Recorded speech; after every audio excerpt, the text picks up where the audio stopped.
आजाद digital के साथ मैं हूं इमरान हुसैन। नाज़रीन, साबिक वज़ीर आज़म पर एक और केस में अदालत ने फर्द जुर्म आयद कर दी और इस फर्द जुर्म के इतलाक के बाद साबिक वज़ीर आज़म एक और नई मुश्किल में फंस गए हैं। अब ये चार्जशीट साबिक वज़ीर आज़म को किस केस में किया गया है, क्यों किया गया है, इल्ज़ाम क्या है, एक तो इस खबर की डिटेल आपके साथ हम शेयर करेंगे। दूसरा हम बात करेंगे इस्लामाबाद हाई कोर्ट में जो आज साबिक वज़ीर आज़म इमरान खान का केस था, 190 मिलियन पाउंड केस में रिहाई के लिए, जमानत के लिए इमरान खान साहब, उनकी जो लीगल टीम थी, उनके पार्टी के जो लोग थे पहुंचे, लेकिन कमरा अदालत के अंदर और बाहर का माहौल क्या था और फिर जज साहब ने दलाइल सुनने के बाद फैसला क्या दिया है। लेकिन ये सारी डिटेल आपकी खिदमत में पेश करने से पहले एक तो हम बात करेंगे जो आज सिंध हाई कोर्ट में जस्टिस जहांगीरी की डिग्री से मुतल्लिक जो केस की समाअत हुई है, एक्चुअल ये मामला है क्या, सिंध हाई कोर्ट में वकला ने बाइकआउट क्यों किया और अदालत की तरफ से अदम पैरवी पे दरखास्तें क्यों खारिज कर दी गई। बड़ी दिलचस्प ये कहानी है जिसकी डिटेल इस प्रोग्राम में आपके साथ हम शेयर करने जा रहे हैं। लेकिन प्रोग्राम का आगाज करने से पहले एक तो आपसे दरखास्त है कि चैनल को सब्सक्राइब कर लें, बेल आइकॉन का बटन प्रेस करें, वीडियो पसंद आए तो इसे लाइक और शेयर जरूर कीजिएगा। नाज़रीन, जो हकीकत है ना या जो सच है, जितना मर्जी आप झूठ बोल लें, उस हकीकत को, उस सच को आप झुटला नहीं सकते। आप सोशल मीडिया पे चले जाएं, इस वक्त आप ये देखेंगे कि हुकूमत की जो कामयाबियां हैं, खास तौर पे मैं सफारती महाज की बात कर रहा हूं क्योंकि अक़वाम मुत्तहिदा की जनरल असम्बली का इजलास शुरू हो चुका है और आप सोशल मीडिया पे वज़ीर आज़म शहबाज शरीफ की वीडियोस देख रहे होंगे कि अक़वाम मुत्तहिदा के इस इजलास के दौरान साइड लाइन पे जो वज़ीर आज़म शहबाज शरीफ के साथ दीगर ममालिक के सरबराहान जो मुलाकातें कर रहे हैं, वहां पर वज़ीर आज़म शहबाज शरीफ को क्या रिस्पेक्ट दी जा रही है, क्या इज्जत मिल रही है, क्या प्रोटोकॉल मिल रहा है। यानी जो दीगर ममालिक के जो सरबराहान हैं, चाहे उसमें अरब ममालिक हैं, चाहे उसमें मुस्लिम ममालिक के सरबराहान हैं, चाहे दुनिया के दीगर ममालिक के सरबराहान हैं,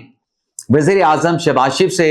बड़े पुरतपाक अंदाज में गर्मजोशी के साथ मिल रहे हैं। ना सिर्फ मुलाकातें कर रहे हैं, इन साइडलाइंस पे होने वाली मुलाकातों में दीगर ममालिक के सरबराहान वज़ीर आज़म शहबाज शरीफ को बड़ी तवज्जो के साथ, बड़े इन्हमाक के साथ सुन रहे हैं कि जो मार्का हक था, ऑपरेशन बुनियानुम मरसूस के दौरान पाकिस्तान ने कैसे कामयाबी हासिल की और इतनी बड़ी कामयाबी के पीछे जो अफवाज पाकिस्तान है उनकी तैयारियां क्या थी, उनकी कैपेबिलिटीज क्या थी, उनकी सलाहियतें क्या थी। तो ये सफारती महाज पे और माशी महाज पे भी, सिर्फ सफारती महाज की बात नहीं कर रहा, सफारती और माली महाज पे पाकिस्तान ने बड़ी कामयाबियां हासिल की हैं। इसमें हुकूमत की सिविल डिप्लोमेसी भी है, इसमें फील्ड मार्शल आसिम मुनीर की मिलिट्री डिप्लोमेसी भी है और इसमें पाकिस्तान की मार्का हक में भारत के खिलाफ कामयाबी ने भी, अफवाज पाकिस्तान की बहादुरी ने भी एक बड़ा अहम किरदार अदा किया है। लेकिन सोशल मीडिया पे आप ये देखेंगे कि इस हक और सच को झुटलाने के लिए क्या प्रोपेगेंडा किया जा रहा है। लेकिन ये जो तस्वीरें हैं, ये जो वीडियोस हैं, ये झूठ नहीं बोल रही, ये सारी कहानी बयान कर रहे हैं। बेशक सोशल मीडिया पे कहा जाता रहे कि इनको कोई लिफ्ट नहीं करवा रहा, ये लोगों के साथ जाके खुद मिलते हैं। भाई, लोग इनके साथ खुद मिलना चाहते हैं, चाहे वो वज़ीर आज़म शहबाज शरीफ हो, चाहे वो फील्ड मार्शल आसिम मुनीर साहब हो। आज जब आप हमारा ये ब्लॉग देख रहे होंगे तो वज़ीर आज़म शहबाज शरीफ की आज अमेरिकी सदर के साथ भी मुलाकात है। ओवल ऑफिस में सदर ट्रंप जो है वज़ीर आज़म शहबाज शरीफ का इस्तकबाल करेंगे। तो एक तरफ जो मैं आपको बताना चाह रहा हूं कि आलमी महाज पर सफारती सतह पे, चाहे वो सिविल डिप्लोमेसी है, चाहे वो मिलिट्री डिप्लोमेसी है, पाकिस्तान की एक कामयाबियां हैं। मालियाती महाज पर भी पाकिस्तान की कामयाबियां हैं। पाकिस्तान ने अपनी मईशत को जो संभाला है, नहीं तो यहां पर ऐसे लोग थे जो ये कह रहे थे कि पाकिस्तान डिफॉल्ट कर जाएगा, तो पाकिस्तान डिफॉल्ट भी नहीं हुआ। पाकिस्तान ने अपनी मईशत को मजबूत भी किया है, अपनी मईशत को संभाला भी है, सफारती महाज पर भी कामयाबियां हासिल की हैं। तो कहने का मकसद यह है कि जब पाकिस्तान इतनी कामयाबियां हासिल कर रहा है, पाकिस्तान माशी मैदान में सफारती महाज पे मजबूत हो रहा है, तो ये जो 27 सितंबर को पाकिस्तान तहरीक इंसाफ जलसा करने जा रही है, इस जलसे का क्या जवाब है, किसके खिलाफ ये जलसा करना चाहते हैं? क्या पाकिस्तान की सफारती और माशी महाज पे जो कामयाबियां हैं उसके खिलाफ ये जलसा हो रहा है? ये नाज़रीन एक बड़ा अहम सवाल है, $1 मिलियन ये क्वेश्चन है, लेकिन इसका जवाब नहीं होगा पाकिस्तान तहरीक इंसाफ के पास। अब नाज़रीन आते हैं, बात कर लेते हैं जो जस्टिस तारिक महमूद जंगेरी साहब की मुबैना डिग्री के हवाले से सिंध हाई कोर्ट में जो समाअत हुई है, जिसमें अदालत ने वकला की जानिब से जो दरखास्त थी जो 1 साल पहले सिंध हाई कोर्ट में दायर की गई थी, उसे अदम पैरवी पे खारिज कर दिया। अब 1 साल तक इस केस में हुक्म इम्तना चलता रहा।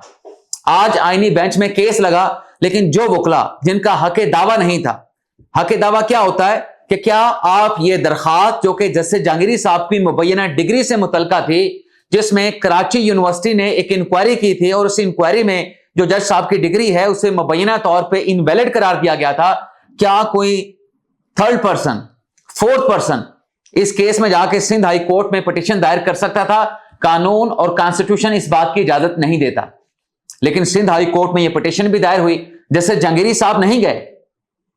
वकला गए और 1 साल तक हुक्म इम्तना चलता रहा। आज अदालत ने सिर्फ इतनी बात की कि देखें, इस केस में हमने सबसे पहले जो दरखास्तें दायर हुई हैं उनके काबिल समाअत होने का जायजा लेना है। क्या ये दरखास्तें काबिल समाअत हैं? क्या ये दरखास्तें नाकाबिल समाअत हैं? जो पिटिशनर वकला इस मामले पे आए हैं, क्योंकि बराह रास्त जो मुतासरा फरीक हो सकते हैं वो तो जैसे तारिक महमूद जहांगीरी साहब है।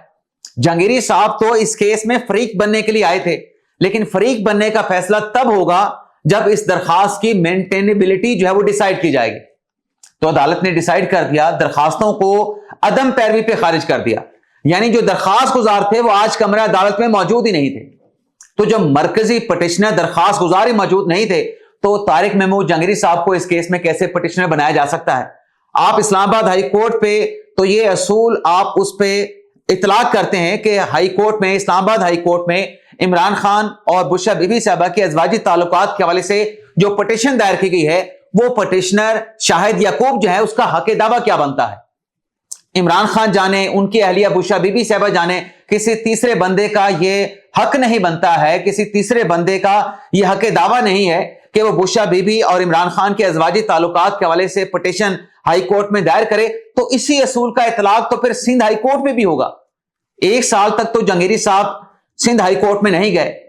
कराची यूनिवर्सिटी की मुतल्लिका कमेटी की जो कार्रवाई थी, जो रिपोर्ट थी, उसे जहांगीरी साहब ने चैलेंज नहीं किया। अब भी जहांगीरी साहब ये कर सकते हैं, उनकी रेमेडी उनके पास मौजूद है, लीगल ऑप्शन, लीगल फोरम उनके पास मौजूद है कि वो कराची यूनिवर्सिटी की जो मुतल्लिका जो कमेटी की जो रिपोर्ट है उससे अलग से आजादाना तौर पे सिंध हाई कोर्ट में चैलेंज कर दें। लेकिन यहां पे जो दरखास्त गुजार थे वो खुद ही भाग गए, अपनी दरखास्त की पैरवी करने नहीं आए, तो फिर जहांगीरी साहब को कैसे फरीक बनाया जा सकता है? तो एक तो ये बात आपको समझानी थी। अब आते हैं इस्लामाबाद हाई कोर्ट में जो इमरान खान साहब के केस की समाअत हुई। आज तहरीक इंसाफ के जो लोग थे, जो वकला थे, बड़ी तादाद में आज वो इस्लामाबाद हाई कोर्ट पहुंचे। अली मीर गंडापुर पहुंचे, इमरान खान साहब की हमशीर गान पहुंची, पार्टी के रहनुमा पहुंचे, पार्टी के वकला पहुंचे, और जो पीटीआई के बाकी जो मुख्तलिफ सेक्शंस हैं जैसे लॉयर फोरम है और बाकी जो हैं वो लोग भी वहां पे पहुंचे हुए थे। लेकिन आज जब अदालती कार्रवाई का आगाज हुआ तो इमरान खान साहब और उसके साथ साथ जो सलमान अकमनारा साहब हैं, यानी एक सलमान सदर साहब हैं इमरान खान साहब के वकील, दूसरे सलमान अकमनारा साहब पार्टी के सेक्रेटरी जनरल हैं, इनकी तरफ से एतराज किया गया कि इस केस में आज हमने लॉ एंड ऑर्डर की सूरत देखी है, क्योंकि कमरा अदालत तक पहुंचने के लिए हमें बहुत ज्यादा वक्त लगा है, बहुत सारी रुकावटें खड़ी की गई थी। अब ये रुकावटें क्यों खड़ी की जाती हैं? इन रुकावटों का मकसद ये होता है कि कमरा अदालत में वही लोग जा सकें या सहाफी जा सकें, मुतल्लिका पार्टीज जा सकें। ऐसा ना हो कि बाकी लोग जो है वो कमरा अदालत में पहुंच जाएं और कमरा अदालत खचाखच भरा हो और जो मुतल्लिका वकला हैं दोनों साइड के, वो कमरा अदालत में पहुंचे ही ना, उनके ठहरने और बैठने की जगह ना हो। लेकिन जज साहब ने, जो कि डिवीजन बेंच बना हुआ था अपने सरफराज डोगर साहब का, उन्होंने कहा कि मैं आपसे माजरत चाहता हूं कि आपको कमरा अदालत तक पहुंचने में तकलीफ हुई, दिक्कत का सामना करना पड़ा। लेकिन न्याब की तरफ से जवाब यह दिया गया, जो आज तवक्कुआत लगाई गई कि आज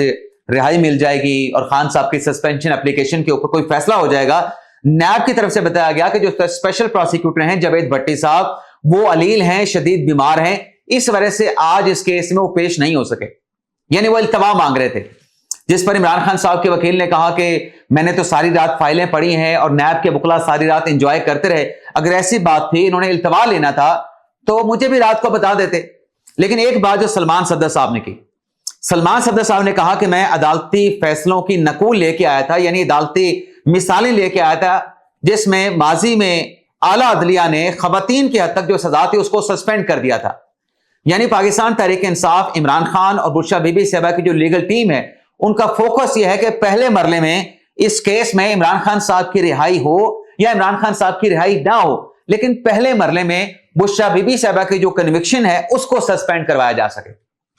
اور جب بشرا بی بی صاحبہ کو اگر وہ اپنے اس پلان میں، اپنے مقصد میں کامیاب ہو جاتے ہیں تو پھر وہ دوبارہ سے پریس کریں گے کہ عمران خان صاحب کو بھی ضمانت پہ اس کیس میں رہا کیا جائے اور جو سزا ہے اس کو سسپینڈ کیا جائے۔ وہ ایک راستہ بنانا چاہتے ہیں کہ دونوں ملزمان کی ضمانتیں سسپینڈ، مطلب ضمانت حاصل کرنے کے لیے سزائیں سسپینڈ کرنے کے بجائے ایک ایک کر کے 190 ملین پاؤنڈ کیس میں جو ملزمان ہیں، پہلے بشرا بی بی صاحبہ کو خاتون کارڈ کھیلتے ہوئے ان کی رہائی ممکن بنائی جائے، ان کی رہائی کا راستہ نکالا جائے۔ اور جب بشرا بی بی صاحبہ کی رہائی ہو جائے گی، پھر ہم عدالت کے سامنے اپنا دوسرا کیس عمران خان کا پٹ کریں گے کہ ایک ملزم کو تو آپ نے رہا کر دیا، تو اس کو بھی رہا کر دیں۔ لیکن آج چونکہ نیب کے وکلا موجود نہیں تھے تو کیس کی جو سماعت ہے اسے 16 اکتوبر تک جو ہے وہ ملتوی کر دیا گیا ہے نیب کی مہلت کی درخواست پہ۔ لیکن یہ صرف عمران خان صاحب اکیلے سابق وزیر اعظم نہیں، ایک اور سابق وزیر اعظم کا کیس بھی آج اسلام آباد کی مقامی عدالت میں فکس تھا۔ کس قانونی نقطے پہ فکس تھا کہ اس سابق وزیر اعظم نے، جو کہ آزاد کشمیر کے سردار تنویر الیاس صاحب ہیں، انہوں نے جو انہیں بطور وزیر اعظم ڈپلومیٹک پاسپورٹ ملا تھا، اس پاسپورٹ کا انہوں نے غلط استعمال کیا۔ وزیر اعظم کے عہدے سے ہٹائے جانے کے باوجود بھی وہ ڈپلومیٹک پاسپورٹ کا جو ہے وہ استعمال کر رہے تھے۔ تو یہ ان کے خلاف کیس تھا اسلام آباد کی مقامی عدالت میں، سابق وزیر اعظم آزاد کشمیر سردار تنویر الیاس کے خلاف۔ تو آج اس کیس میں جو جج صاحب تھے احمد شہزاد گوندل صاحب، انہوں نے سردار تنویر الیاس پہ فرد جرم لگا دی ہے، ان کو چارج شیٹ کر دیا ہے، اور تنویر الیاس صاحب نے یہ جو الزام ان پہ لگایا گیا ہے اس کو ایکسپٹ کرنے سے انکار کیا، یعنی الزام کی صحت سے انہوں نے انکار کیا۔ عدالت نے چارج شیٹ پڑھتے ہوئے ملزمان کو اس کی کاپی فراہم کی اور 6 اکتوبر تک اس کیس کی سماعت ملتوی کرتے ہوئے جو پروسیکیوشن کا کیس ہے سردار تنویر الیاس کے خلاف، پروسیکیوشن سے کہا ہے کہ آئندہ سماعت پہ آپ ان کے خلاف جو آپ کے گواہان ہیں ان گواہان کو آپ پیش کریں گے۔ اجازت چاہتے ہیں ناظرین، اللہ حافظ۔